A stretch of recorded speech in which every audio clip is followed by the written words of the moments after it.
Ow. Alright guys, for today's video, under the hood of a 2013 GMC Acadia, I'm going to do an oil change. This is going to be the same process for the Buick Enclave, Saturn Outlook, and the Chevy Traverse that share the same drivetrain. The years are slightly different, but the process is the same. It's a 3.6 liter. It takes 5 W30 full synthetic. I'm going to use Valvoline. It takes about 6 1/4 quarts of that. And I got an oil filter for you, and it's going to be nice, quick, do-it-yourself job. It's just typical oil change. So first and foremost, we're going to take the oil catch pan and slide it underneath the car.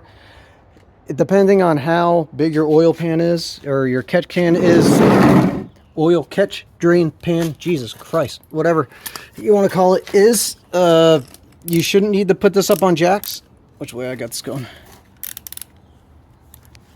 I'm trying to see if my ratchet's going the correct way before I climb underneath her. Okay. Yeah, okay. You probably shouldn't need to put it on jack stands or ramps or anything, because it'll fit under here. But if you want to, you can. But right here, you have this cross brace going across the engine here. And there is your oil drain plug right here. Okay, it's 15 millimeter. I'll put this on here. Break this free. I am filming from a distance here, so hopefully.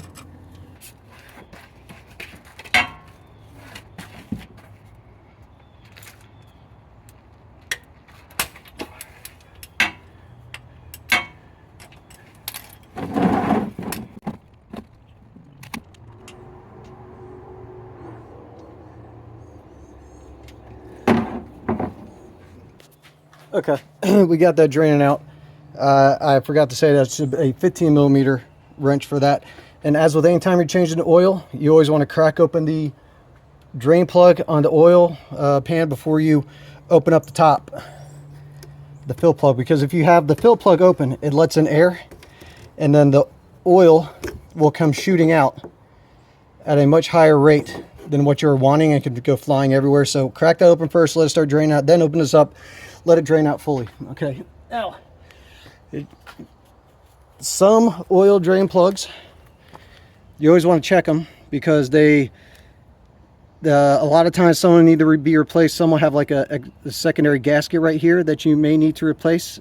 This one looks fine for now, but next time this plug will end up needing to be replaced, because as you can see, the quick change oil places have boogered the shit out of that, and without me looking at it beforehand, I wouldn't have known. So, oh well, we're going to reuse that. It'll be fine. It'll be good to go. When you go to tighten that up, if you actually use a torque wrench on it, it's 18 foot-pounds, but most people don't use a torque wrench on this. So, as this drains out, I'm just going to let it catch into the catch pan. I'll come up here and show you. I may need my flashlight just so you can see, because it's got a dark filter on it right now. But right here, if you look down in the top, okay, here is your one of the exhaust manifolds, and right there, do you see that blue? That's the oil filter. It's a little kind of a pain in the ass. It should go without saying, don't do this when your engine's hot, unless you got like some of those sleeves that keep it from getting burned, because it is hot as shit and it will burn your ass. But now, I also want to tell you this, right below the oil filter, you see that round circle right there? That is your front motor mount, front engine mount.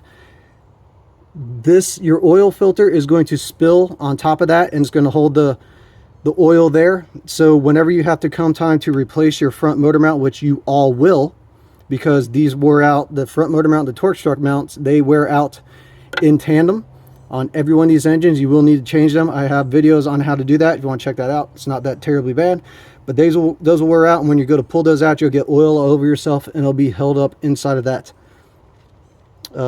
mount there. So just keep that in mind for when that happens. Now I'm going to let all this oil drain out. I'm going to put the fill plug back in there, tighten it up, and then I'm going to move the pan underneath here to catch it. And I'm also going to put like a rag kind of on top of the oil, or the motor mount there, to try and mitigate as much oil sitting in there as possible. So we'll be back to do that. Okay, I got the drain plug and stuff put back in there and re-tightened up. I don't know how much you can see here. I can't really hold the camera, hold a light, and get this out at the same time, but Depending on who put on your oil filter last time, you may or may not need a wrench. Hopefully you shouldn't need a wrench. So what people seem to misunderstand with oil filters is they think they got to wrench them down as tight as they possibly can get it. It really doesn't need to be that way. If you're a decently strong human being, if you just twist it till it gets snug and then give it like another quarter to a half turn, that should be enough to hold your oil filter on, and you shouldn't have any issues with it. So we're going to hope now that whoever put this on last did not wrench it down too much. So get my hand in here.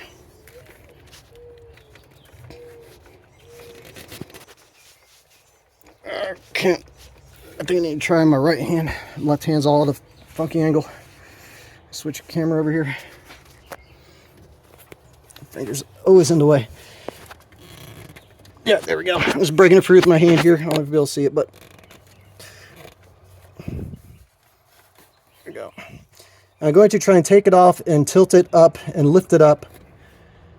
I don't know if you may have heard it spill, and lift it straight out vertically to try and minimize as much spilling as possible. But I do have the drain pan down there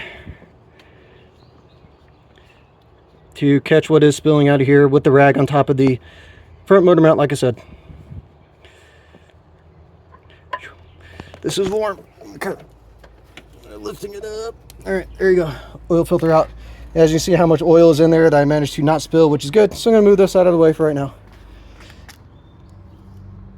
Onto that weed. So another thing that sucks about this, it's a blind location. So you just kind of go by feel to get that threaded back on there. But I'm going to take my rag and go around here, around the outside edge where that gasket was sitting, to try and get any of that extra oil off. And I know you can't see here, but there's no way of actually me being able to show you this. Make sure you're using a lint-free rag to not get lint all over that stem. Okay. So now I have oil filter. Is the part number we're using. It's a Wix one, got it from O'Reilly's. Okay.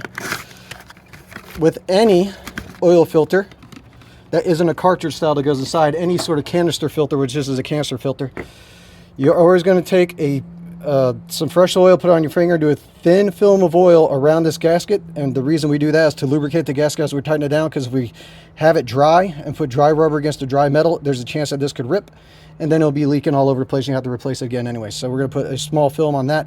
And it should be also said here, if you're using a cartridge filter like this, you can't really do it too much on this location because it's mostly horizontal. But if you have a vertical location of a cartridge filter like this, it would behoove you to dump some oil into the middle to prime the filter to begin with. Because right now what's going to happen is when we start this the engine up without any oil in the filter, it's going to run dry a little bit. There's only just going to be the stuff that's left on the cylinder walls and stuff until the oil pump pumps the oil through the filter. Then that gets up to the passages and again throughout the rest of the engine. When you can pre-prime this oil filter with some oil, it reduces that amount of time that the engine is dry, and always do that if you can. A lot of people say it doesn't make a difference, and those people are wrong. So now I'm going to get my oil here.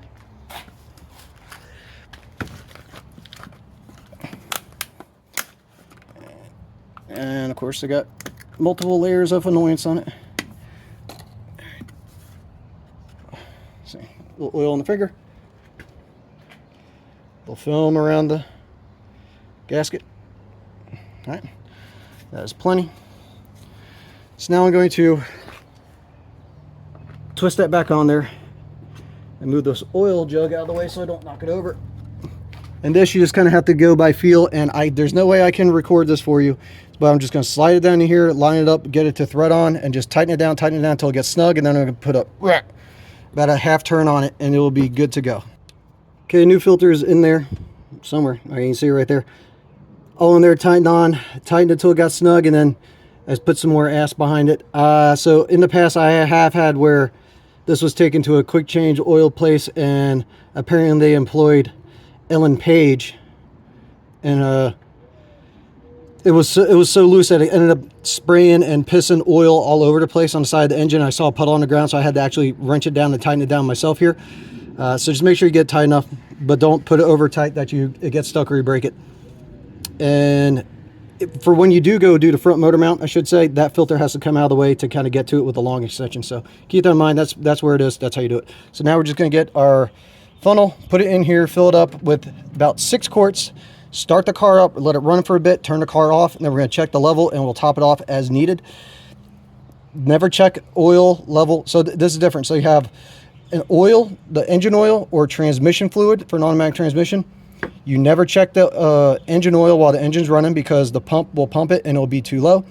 You only check the transmission fluid level when the engine is running because the pump is pumping.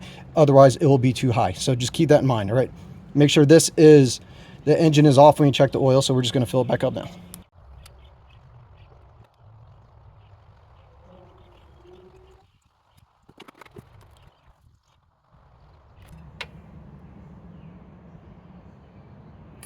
Okay, pro tip for you when you do check the dipstick. Oh, my phone's getting hot. One side of the dipstick is inevitably going to drag up the tube of the dipstick tube, and it will read a little different. So you want to check both sides. But where am I here? So here's like the back side that was dragging up the tube. Here's the front side. I'm on a little bit of an angle, so it's going to be a little bit higher, but you want to make sure that's in this operating range between, where am I? Here and here, okay? That's where you want to be, and you'll be good to go. Now, all you'll do is take your old oil and dump it into the containers that you just get the new oil in and take it to recycle. Just keep in mind, anytime you go to replace the oil, the old oil you come out, some of it is going to have burnt away. So don't be surprised when the amount you dump back into your old jugs is being less than what you dumped in, because that's just the nature of the deal. But dump it in there, take your old jugs, and then you can take it to any recycling center or just auto parts store where they have recycled oil, and you'll be good to go. Oil filters, pretty much got to chunk them. And yeah, that's it. Don't be surprised if you change the oil, that if it's a little bit, you smell a little bit of oil burning off as you first drive it for a bit. It's just spilled on the exhaust or something like that, maybe, depending on your vehicle. Don't be alarmed about that, and then just make sure you give everything a wipe down before you start up and drive away. But all right, guys, that's all I got for you today. Super simple, super easy, do-it-yourself job. Again, this is for an Acadia, Traverse, Enclave, or Saturn Outlook. And yeah, that's it. That's all I got for you guys today. Like, comment, subscribe, and all that stuff, and I'll see you later. See you next time. That's what my tagline is. Later.